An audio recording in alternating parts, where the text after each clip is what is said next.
Assalamualaikum dan salam sejahtera. Selamat datang ke channel saya. Okey, sekali ni saya akan terangkan tentang JVS MACD Plus. Okey, secara ringkas saya cuba buat secara ringkas. Okey, kita pergi dekat setting. Setting dekat sini Ini ada dekat, kalau kita kat nama dia tu, okey, nama indikator tu, asal ada tanda mata sebelah dia ni. Macam pemutar screw tu. Okey, setting. Tekan setting. Pergi dekat inputs. Okey, so kita nampak kat sini. Show histogram. Okey, yang ni biasa setting biasa Ni, kalau show histogram ni adalah histogram dia. Nampak histogram dia hilang. Histogram. Okey. Ini dipanggil histogram. Ni macam bar ni. Alright. So kita nak ke tak nak kita boleh antik kat sini. Alright. So, kalau yang biru ni normally uptrend merah downtrend. Macam tu je. Simple histogram. Pekat, warna pekat ni maksudnya mungkin dia nak start turun. Macam ni. Dia start nak pekat ni maksudnya dia mungkin nak start naik. Okey, macam tu. Alright. Dia ada kena-mengena dengan RSI juga. Ini siapa yang ahli MACD boleh study MACD saja, macam-macam dapat daripada MACD tu sendiri. Alright, tapi saya tak ada tekankan kat sini Dia terlampau detail macam tu. Alright, seterusnya okay, show me MACD line with trend color. Okay, trend. Kalau kita tutup, tak ada warna hijau tu, nampak? Hijau ni betul kan? Kalau kita show, okay, hijau tak ada. Okay, macam ni. Kalau cross up, golden cross, dia warna hijau dia kat atas. So, kita boleh maintain lagi dengan counter tu. One, dia dah cross down, that cross MACD line, dia cross ke bawah, line signal. Yang warna biru ni adalah line signal. Once MACD ni cross ke bawah, dia akan automatic tukar warna merah. Trend dia. Okay, line trend tu dia akan bertukar warna merah. Kalau positif, dia akan tukar warna hijau. Itu saja kena tahu. Okay. Saya showkan sila pasang Okay, kalau letak yang basic tu adalah biru cross up merah. Dia adalah golden cross. Okay. Once biru cross down ke bawah merah, dia adalah that cross. Itu yang normal, yang default Tapi yang ni, yang GBS MACD ni lain. Hijau cross up, yang line biru dia golden cross. Dia adalah bullish. Once dia cross down, dia adalah bearish. Ataupun kat sini baru dia cross ke bawah ni, that cross lah Alright. Show background on cross. Okay, yang ni untuk bagi nampak lebih clear. Kalau kita buang, tak nampaklah cross dia tu. Kalau cross up, warna hijau dia akan bagi satu tanda cross up. Kat sini lah, satu line. Kalau that cross, dia bagi satu line merah. Terpulang nak pasang, tak nak pasang. Show circle on cross. Okay, masa dia ada cross, ada circle keluar. Nak ke tak nak? Tak nak, tutup. Kalau nak, pasang. Dia lebih clear lah, kita boleh nampak. Alright, yang ni. Okay, kita next seterusnya ni boleh pasang alert kalau nak pasang. Seterusnya, use STL bar color. Okay, yang ni sebenarnya untuk tahu trend jugalah. Sama juga. Kalau trend up, warna biru. Kalau neutral, warna putih. Kalau trend down, warna merah.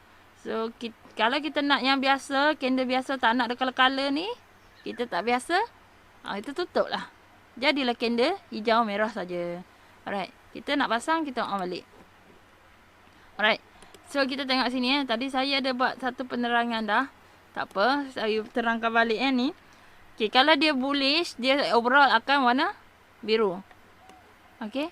Tapi dalam keadaan dia uptrend, overall uptrend, dia still ada retracement. Once dia retrace turun ke bawah, dia punya karung dia ni kat luar ni akan warna merah. Okay, kalau kita nampak ada karung merah ni, kita tahu dia akan ada buat retracement kecil Kalau candle masih warna biru, tapi di karung luar dia warna merah, dia akan buat retracement. Sama ada nak keluar, ataupun yang swing, still nak maintain sebab overall still biru, boleh. Terpulang Tapi kita tahu dia walaupun dia turun, bukan sikit-sikit juga kadang tu kita pulang lah kalau rasa nak jual. Macam ni dia dah keluar warna merah sampai kat mana dia turun sampai sini. 15%. Okey ke? Kalau rasa dah nampak dia macam ni, okay, kita kalau akan ada sedikit basic ilmu candle Alright. Ini kita nampak okey, kita tak confirm lagi dia betul-betul nak turun ataupun dia akan start rebound dekat sini Satu candle, dua candle. Dua candle ni dia tak makan lagi. Ni candle yang kedua ni dia tak makan dua candle sebelum. Okey lagi. Yang ni candle ni dah makan dah. Sepatutnya kita dah makan. Once dia keluar sikit daripada dua candle sebelum, sepatutnya kena jual sepatutnya lah. Sebab selalunya dia kalau dah macam ni kita takut dia downtrend. Tapi yang ni dia berlaku, apa yang berlaku dia turun sampai sini sajalah. Kalau kat sini kita punya loss, kalau kita keluar dekat sini once dia dah drop ni, kita hanya loss dalam 10%. Okey lah, acceptable lagi daripada 15%. Saya surekan once ada merah ni keluar dululah. Terpulang pada masa ada orang swing, dia kadang orang swing selagi mana di atas middle BB ni. Ni middle BB ni Bollinger Band. Ni dia punya middle tu tengah-tengah lah, line tengah dia. Selagi kat line tengah tu, depa still hold lah. Tak jual-jual. Tak kisahlah loss berapa ataupun sebab selalunya orang naik atas middle BB dia baru beli. So dia tak kisah pun kalau turun selagi mana tak bocor middle BB. Yang orang macam tu tak apa. Tapi kalau orang yang baru nak masuk kat sini, dia biru baru nak masuk, once dia merah tu keluar je lah. Anggap je lah kita rezeki sampai situ saja. Alright. So yang putih adalah consolidation. Consolidation tu dia belum tahu lagi arah dia nak ke mana. Dia perlukan confirmation candle. Seterusnya candle merah maksudnya keluarlah. Selalunya kalau dia di atas, dia ada putih, dia nak turun lah. Okay, kalau dia di bawah, dia putih selalunya dia naik lah. Selalunya. Okay, macam tu je consolidation sideways. Okay, kalau selalu di atas dia akan jadi distribution. Kalau dia di bawah, dia akan jadi accumulation. Alright. So, putih ni belum lagi. Dia sideways gitu, consolidate. Belum tahu dia nak turun ke, dia nak naik ke. Boleh, kalau nak trade macam ni, intraday mungkin boleh lah ataupun scalping. Buat kotak dia bergerak bawah dia kat mana, atas dia kat mana. Selalunya bila touch bawah beli, touch atas kotak jual. Terpulang selalu orang trade uptrend lah. Orang jarang sangat yang berani, yang scalping dia okey lah dia trade masa sideways ke apa ke. Kalau tak janganlah, tunggu dia biru uptrend ni baru kita trade lah. Ataupun secara normalnya dia di atas middle BB. Selalunya di atas middle BB MA20 ni dia bullish. Alright. So yang tu settle kat situ Tak nak salah pula. Ni. Kalau tak nak dia tutup saja. Kalau pening kan. Tutup guna candle biasa. Lagi yang ni squeeze. Squeeze ni adalah BB lah. BB ataupun Kettner. Saya ambil BB sebab saya dah biasa dengan BB. Kettner tu senang juga Kettner kita boleh tahu support resistance. Siap. Saya pro boleh pasang 5. So 1 2 3 1 2 3. Okey, ada boleh pasang lagi. Kettner.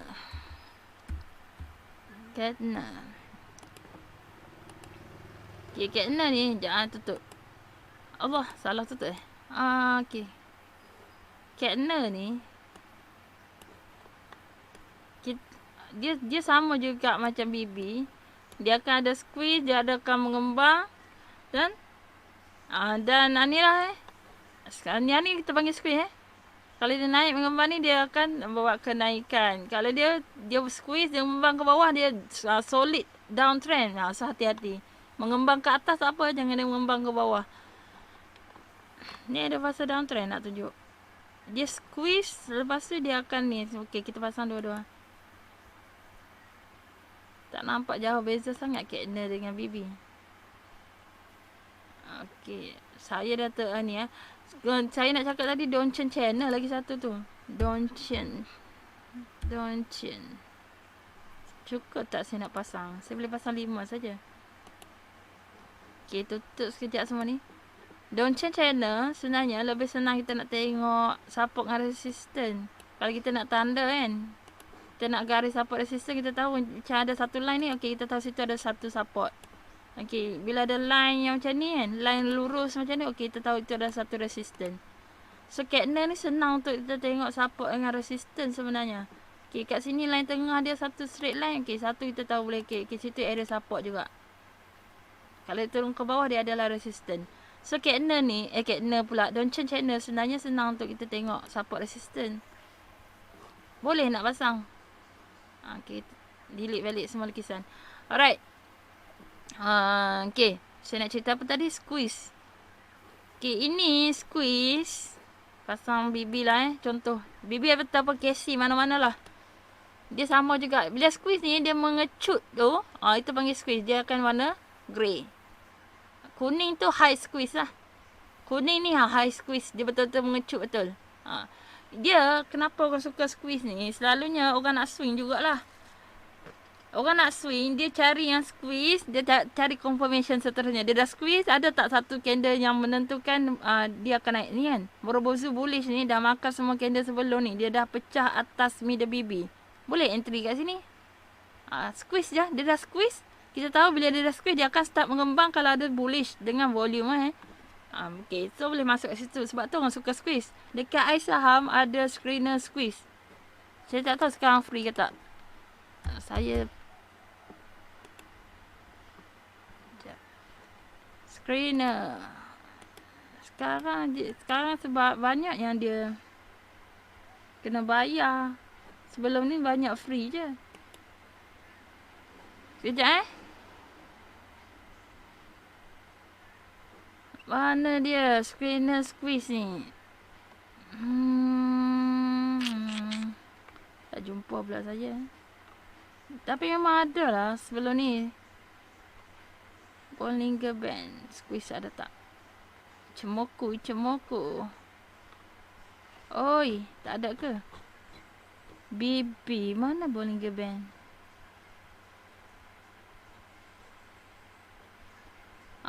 Betul tak ada pula squeeze.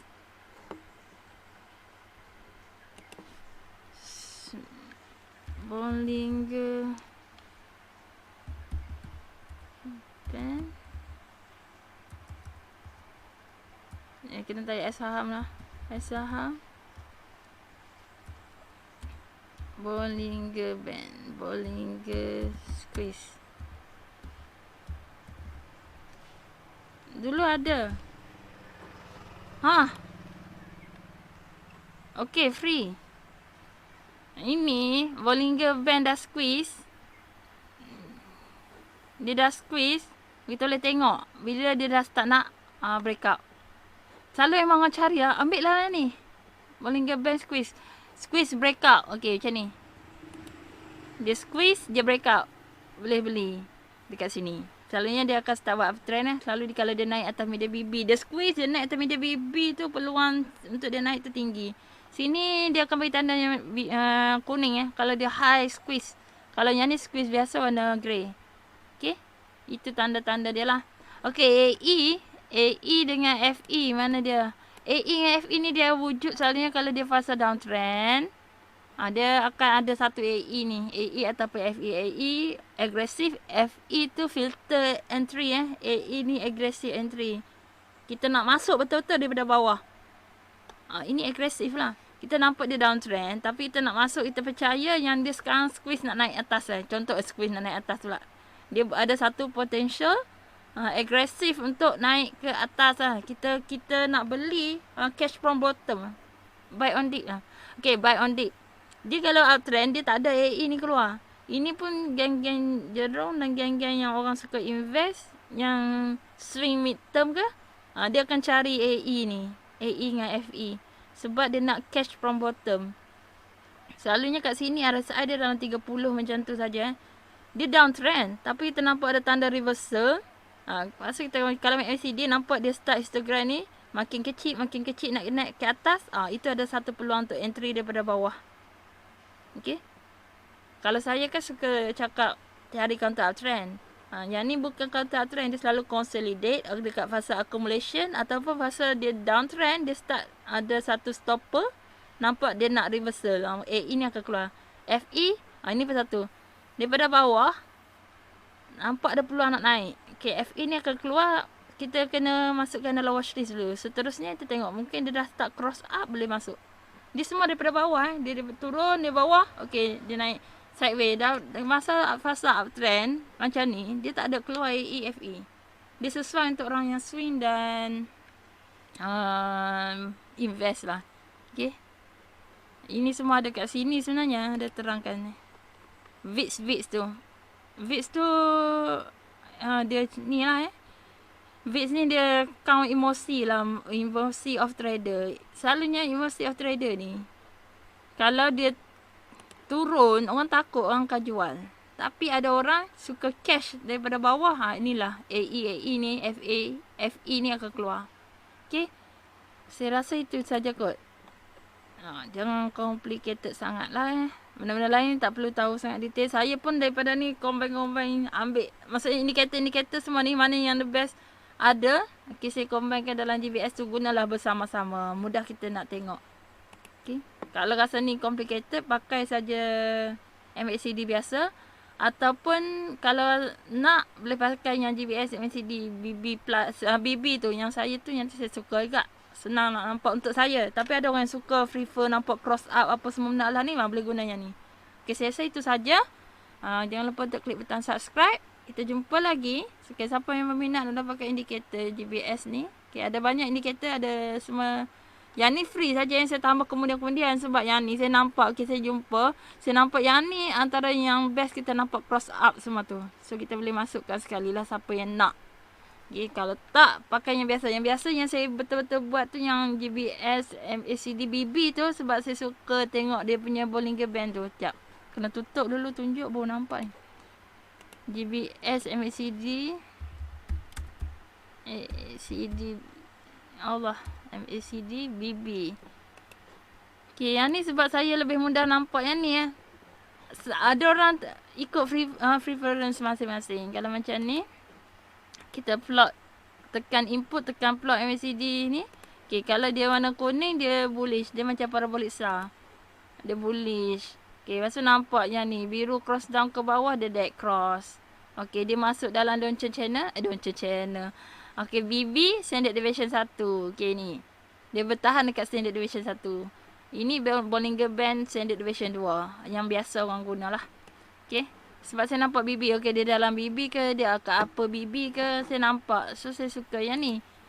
Tapi yang ni adalah yang macam biasa. MACD biasa. Almost macam biasa. Dan tapi info yang lebih banyak. Ada ADMI, ADS. Ada ADS kat value kat sini. RSI ada. Cross up ada. Semua dah ada kat sini. Terpulang nak guna MACD mana satu. Okay, itu saja. Jangan lupa untuk klik butang subscribe. Berapa kali saya ulang. Okay, kita jumpa lagi. Assalamualaikum dan salam sejahtera.